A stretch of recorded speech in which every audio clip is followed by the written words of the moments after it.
DN. Translated by Bhikkhu Bodhi. Suttacentral.net and suttaz.com. DN 21 Sakkapanha Sutta, Sakka's questions.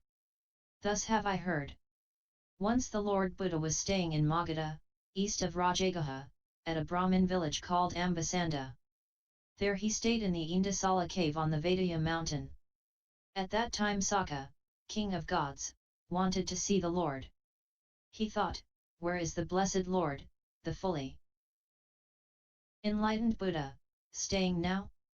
Then, perceiving where the Lord was, Sakka said to the 33 gods, Gentlemen, the blessed Lord is staying in Magadha, shall we go and visit the Lord? They replied, Very good, Lord, and may good fortune go with you.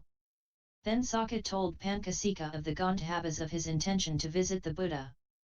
Then Paiicasikha took his yellow beluva-wood lute and he followed in attendance on Sakka. Very swiftly Sakka, surrounded by the 33 gods and attended by Paiicasikha, vanished from the heaven of the 33 and appeared in Magadha on Mount Vediya. At that moment, a tremendous light shone over Mount Vediya, illuminating the village of Ambasanda. So great was the power of the gods, villagers thought Mount Vediya is on fire, burning in flames, and they were so terrified that their hair stood on end. Then Sakka said, Pancisikha, it is hard for the likes of us to get near the Tathagatas when they are enjoying the bliss of meditation. But if you, Paficasikha, were first to please the blessed Lord, then we might be able to approach and see the blessed Lord, the fully enlightened Buddha. So Pancisikha took his yellow beluva-wood lute and approached the Indasala Cave to a position not too near and not too far from the Buddha to hear his voice. He stood to one side, played his lute, and he sang these verses extolling the Buddha, the Dhamma, the Arahants, and love. Lady, your father Timburu greet. O sunshine fair, I give him honor due. By whom was sired a maid as fair as you? Who are the cause of all my heart's delight? Delightful as the breeze to one who sweats, or as a cooling draught to one who thirsts. Your radiant beauty is to me as dear as the Dhamma is to Arahants, just as medicine to him who's ill, or nourishment to one who's starving still.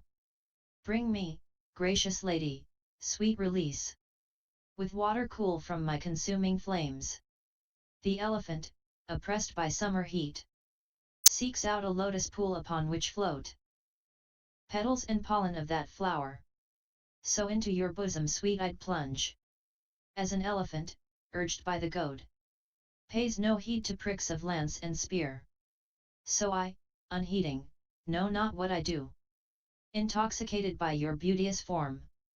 By you my heart is tightly bound in bonds. All my thoughts are quite transformed, and I can no longer find my former course. I'm like a fish that's caught on baited hook. Come, embrace me, maiden fair of thighs. Seize and hold me with your lovely eyes. Take me in your arms, it's all I ask. My desire was slight at first, O maid of waving tresses, but it grew apace, as grow the gifts that Arahants receive. Whatever merit I have gained by gifts, to those noble ones, may my reward, when it ripens, be your love, most fair, as the Sakyan sun in Yahana wrapped. Intent and mindful, seeks the deathless goal. Thus intent I seek your love, my son. Just as that sage would be rejoiced, if he were to gain supreme enlightenment. So I'd rejoice to be made one with you. If Sakka, lord of 33 gods, were perchance to grant a boon to me, it's you I'd crave, my love for you's so strong. Your father, made so wise, I venerate, like a sal tree fairly blossoming. For his offspring's sake, so sweet and fair. After he heard these verses, Buddha said, Pancisikha, the sound of your strings blends so well with your song, and your song with the strings, that neither prevails excessively over the other.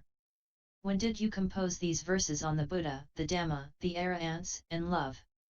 Paficasikha replied, Lord, it was when the blessed Lord was staying on the bank of the river Naranjara, under the goatherd's banyan tree prior to his enlightenment. At that time I fell in love with the Lady Bada, the daughter of King Timbaru of the Gandhabbas. But she was in love with somebody else, Sikati, who was the son of Madali the charioteer. When I found that I could not win the lady by any means, I took my yellow beluva-wood lute and went to the home of King Timbaru of the Gandhabbas, and there I sang these verses. After hearing the verses, Lady Bada Suryavakasa said to me, I have not seen that blessed Lord, though I heard of him when I went to the Suddha Hall of the 33 gods to dance. Since you praise that blessed Lord so highly, let us meet today. That's when I met the lady. At that moment Sakka thought, Pancisikha and the Lord are in friendly conversation, so he called to Pancisikha to inform Buddha that he himself, Sakka, king of the gods, together with his ministers and followers would like to pay homage at the feet of the blessed Lord. Buddha replied, Pancisikha, may Sakka, king of the gods, his ministers and followers be happy, for they all desire happiness, devas, humans, asuras, nagas, gandhabbas, and whatever other groups of beings there are. After this greeting, Sakka entered the Indasala cave, saluted the Lord and stood to one side. The 33 gods, with Pancisikha, did the same. Then in the Indasala cave the rough passages became smooth, the narrow parts became wide, and the pitch-dark cavern became bright, owing to the power of the devas. Then the Lord Buddha said to Sakka, it is wonderful, it is marvelous that the Venerable Kosaya with so much and so many things to do would come gray. Sakka replied, Lord, I have long wished to visit the Blessed One, but I have always been so busy on behalf of the 33 that I was unable to come. Once the Blessed Lord was staying at Savatthi in the Salala hut, and I went to Savatthi to see the Lord. That time the Blessed Lord was seated in some form of meditation, and King Vesavana's wife Bunjati was waiting on him, venerating him with palms together. I, Sakka, said to her, Lady, please salute the Blessed Lord for me and inform him that Sakka, the king of the gods, with his ministers and followers would like to pay homage. But she replied that it is not the right time to see the Blessed Lord as he is in retreat. Then I told the lady to inform me once the Blessed One has rise from meditation. Then Sakka asked if Buddha remembered that the lady saluted on his behalf. Buddha replied that she did salute me and he remembered what she said. Buddha also mentioned that it was the sound of Sakka's chariot wheels that roused him from his meditation. Sakka continued, Lord, those gods who arose in the heaven of the 33 before I did have told me and assured me that whenever a Tathagata, a fully enlightened Arahant Buddha arises in the world, the ranks of devas increase, and those of the asuras decline in numbers. In fact, I have witnessed this myself. There was right here in Kapilavatthu a Sakyan girl called Gopika who had faith in the Buddha, the Dhamma, and the Sangha, and she observed the precepts scrupulously. She rejected the status of a woman and developed the thought of becoming a man. After her death, she went to a happy destination, being reborn in a heaven state among the 33 gods, as one of our sons, becoming known as Gopaka the Deva's son. Also, there were 3 monks who, having observed the holy life under the Blessed Lord, were reborn in the inferior condition of gandhabbas. They lived indulging in the 5 sensual pleasures, as our attendants and servants. At this, Gopaka rebuked them, saying, What were you about that you did not listen to the Blessed Lord's teaching? I was a woman who had faith in the Buddha, I rejected the status of a woman and was reborn among the 33 gods. But you, after having observed the holy life under the Blessed Lord, were instead reborn in the inferior condition of gandhabbas. It is a sorry sight for us to see our fellows in the Dhamma reborn in the inferior condition of gandhabbas. After being rebuked, 2 out of 3 those devas immediately developed mindfulness and attained to the realm of the retinue of Brahma. But one of them remained attached to sensual pleasures. In Gopaka's words, disciple once of him who sees the name I bore, then Gopika. In Buddha, Dhamma firmly trusting, I served the Sangha cheerfully. For loyal service paid to him. See me now, a Sakka-son, mighty, in the threefold heaven. Resplendent, Gopaka my name. Then former monks I saw, who'd reached no higher than Gandhabbas rank, who before had human birth and led the life the Buddha taught.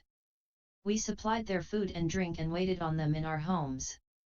Had they no ears, that they thus blessed, still could not grasp the Buddha's law?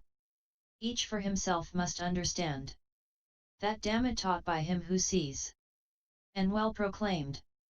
I, serving you, heard the noble one's good words, and so I'm born, a Sakka son, mighty, in the threefold heaven, and resplendent, whereas you, though you served the Prince of Men, and led the matchless life he taught, have reappeared in humble state, and not attained your proper rank.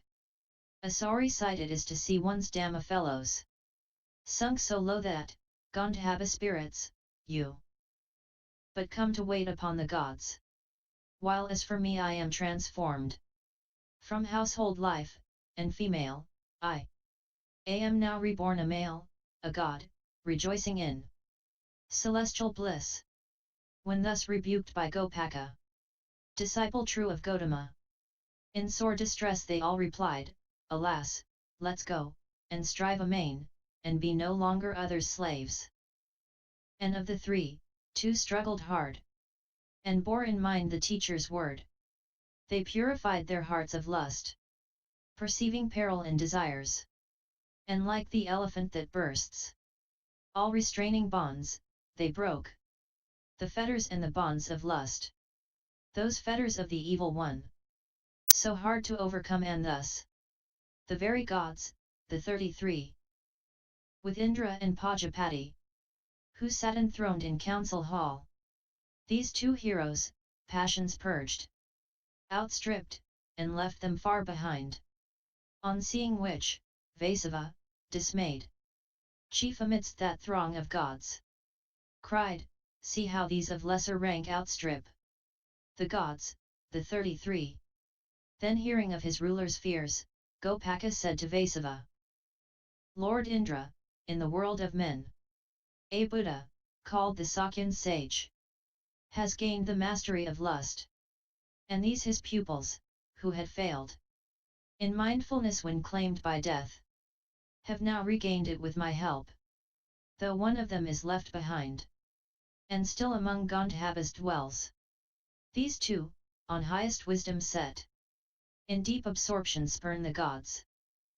Let no disciple ever doubt that truth may yet be realized by those who dwell in these abodes. To him who's crossed the flood and made an end of doubts, our homage due. The Buddha, Victor, Lord, we give. Even here, they gained the truth, and so have passed beyond to greater eminence. Those two have gained a higher place than this, in realms of Brahma's retinue.